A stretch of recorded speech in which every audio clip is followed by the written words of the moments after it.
Hello and welcome to Secrets of Organ Playing podcast. We are your hosts, Vidas Pinkevičius and Aušra Pinkevičienė. We've been mastering secrets of organ playing for more than 20 years and sharing them on this blog since 2011.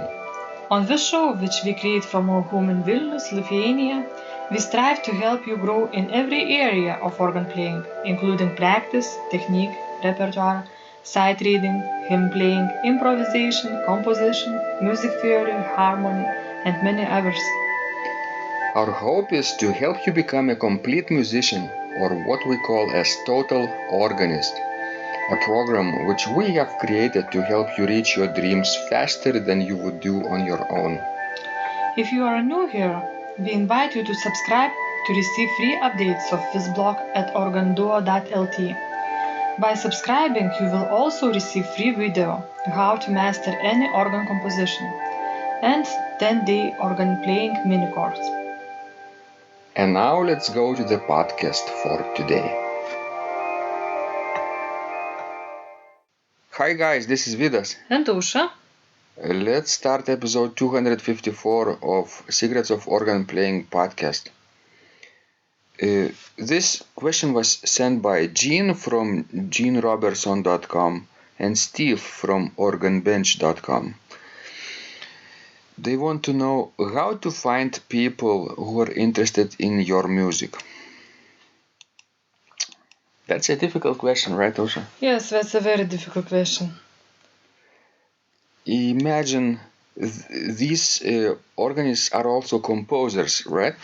And of course, composers need to find organists who would be interested in their music to play, right? So it's not enough to just keep composing and hoping that people will find you, right, Aušra? Yes, because I think that will never happen if you just compose and let your music live on her own. I think there are so many compositions written for organ nowadays that my best suggestions would be that, if you compose music for your own instrument, you need to perform it yourself, first of all. That's absolutely true. If you are not playing it yourself, why should anyone else play it, right? True. You mentioned also that new organ music composed today is having a difficult time to get noticed, right? What are some of the competitors for the attention of new compositions? Actually, all compositions. Classical music. Classical music, that's right. Mm-hmm. So when you are composing your own music, you're competing with Bach, right? True. You're competing with Vierne, Franck, Mendelssohn, Messiaen, Langlais. And all other great composers. Right. Of course, not everybody who loves Bach would enjoy playing modern music, right? Composed today. And not everybody who enjoys modern music loves playing early music. But still, there is so much competition, and of course, there are many organists who are still composing today. That's right. You're competing with them too.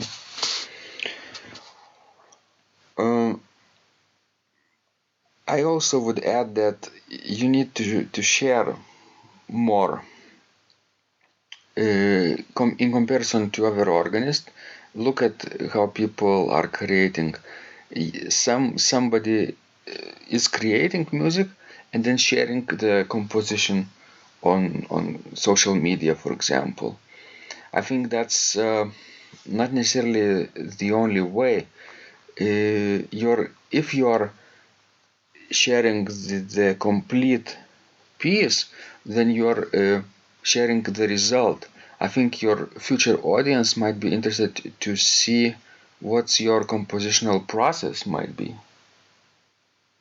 That's a good point, I think. What do you think about it, Aušra? Yes, I think that's a very good point. And I would like to ask you, what would force you to learn a new piece by a living composer? What would be, criteria? Well, first of all, the piece has to be interesting, substantially high quality, right? Because life is short, music is endless, so you have to choose wisely what to play, what not to play. And if somebody is composing music, of course, I have to think about my own goals, right? Not only that person's goals of being noticed. So personal connection, of course, helps. When somebody knows me in person, then if they, share this piece with me and share the process with me, perhaps then I would become more interested to play it. But would you play it if you don't like it? No. Only because the music is dedicated to you, for example? I might play it once, just to try out, not necessarily in public, but as a sight reading, because I have to respect my listeners too. If I would play low quality organ music, then it defeats the purpose, right, Osha? That's right.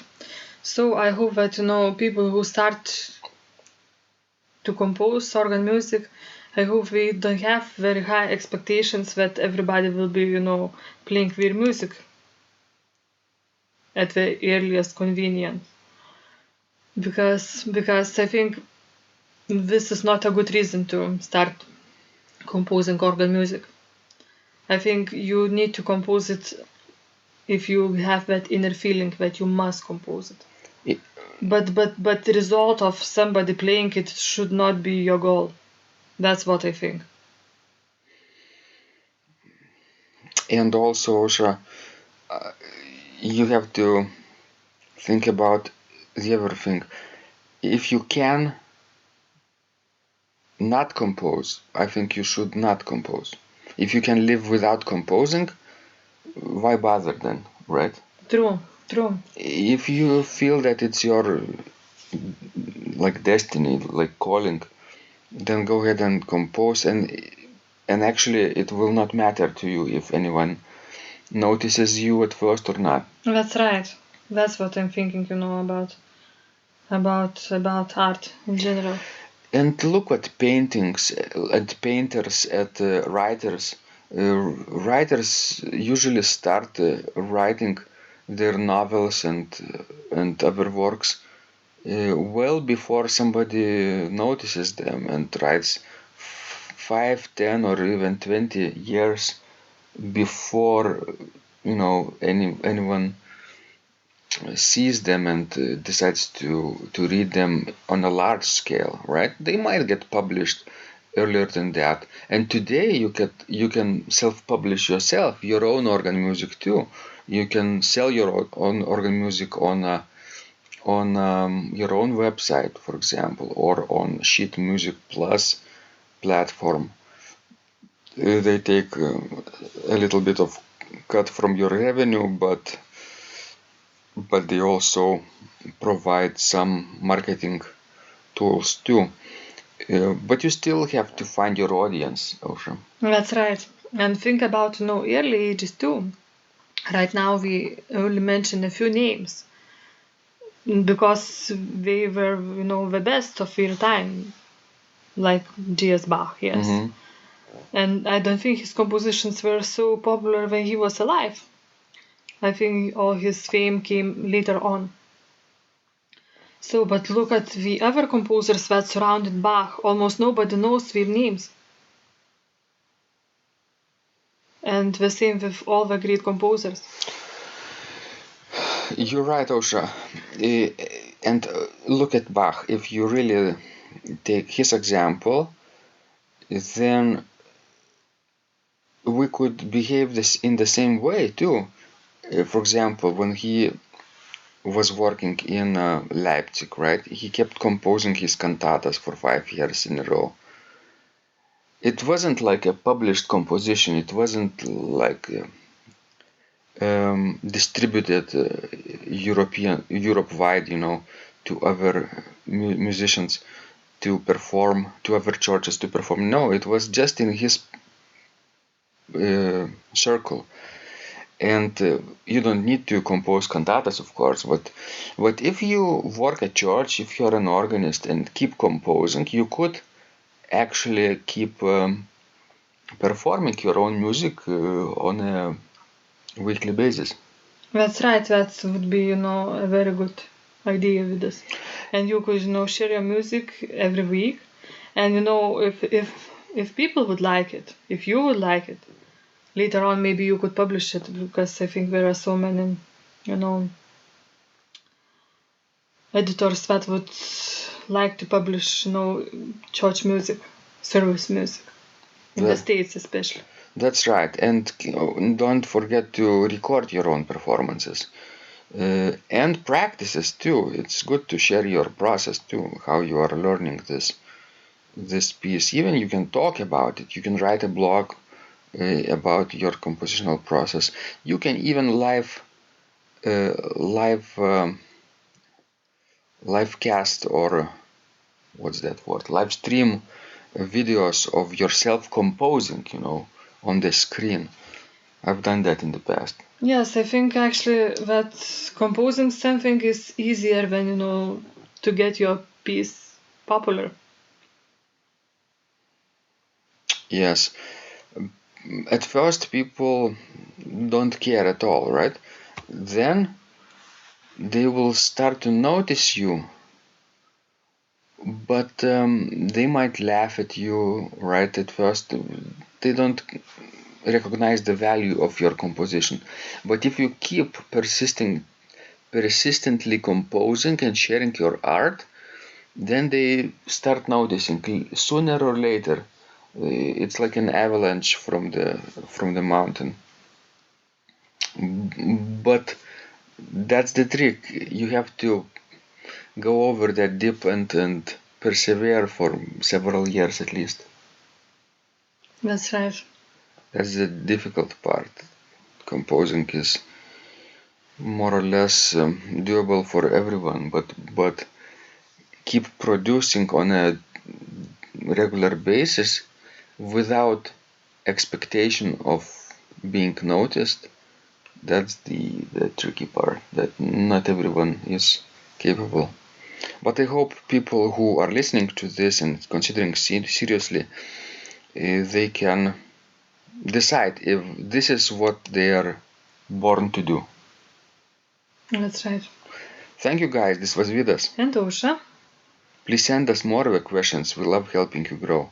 And remember, when you practice, miracles happen. This blog is supported by Total Organist, the most comprehensive organ training program online, where you will find courses for every area of organ playing, including technique, practice, sight reading, repertoire playing, hymn playing, improvisation, composition, music theory and harmony, with hundreds of scores and thousands of exercises. Here is what some of the students are saying. Hugh writes, "The sight reading course has helped me tremendously. Thank you very much for your SS courses and all your help." Robert writes, "I found the fingerings, registration ideas and general comments to be excellent." John writes, "I have found your download very helpful. It was really excellent. I have watched some of your teaching videos, and when I read your instructions, I tried to imagine you are there teaching me. You may feel disappointed that I am 2-3 days behind, but I am a slow learner, and I have committed to taking the time to get it right, as you say. But the other night my wife commented that she had never heard me play such a detailed melody in the left hand so well. My left hand is generally poor." Robert writes, "It has been a great pleasure in my life of having discovered your courses and material, as well as the YouTube work of recordings. You have a calm and pleasant way of teaching." Ron writes, "Hi Vidas and Osha, thank you guys. What a wonderful response to my email note to you. You've got me right, and I feel you understand my level of playing. Yes, at home, and lucky that I have an organ for that reason. I am paying attention to this, and I am going to try this haha no longer secret model. Yes, and I love Cesar Frank too. What is very nice about your blog podcast is that Osha and Vidas are like a Socratic dialogue, and by bouncing things off of each other, so much more information comes out and is expressed. Your comments contain a wealth of information and understanding. I really appreciate this. It is very inspiring and will keep us moving forward." Would you like to receive the same or even better results that our students are getting? If so, join them at organduo.lt/total-organist. And of course, you will get the first month free too. You can cancel anytime. Also, if you haven't yet subscribed to receive free updates of this blog, make sure you do that at organduo.lt. By subscribing, you will also receive free video, how to master any organ composition, and 10-day organ playing mini course. This was Vidas. And Osha from Secrets of Organ Playing. And remember, when you practice, Miracles happen.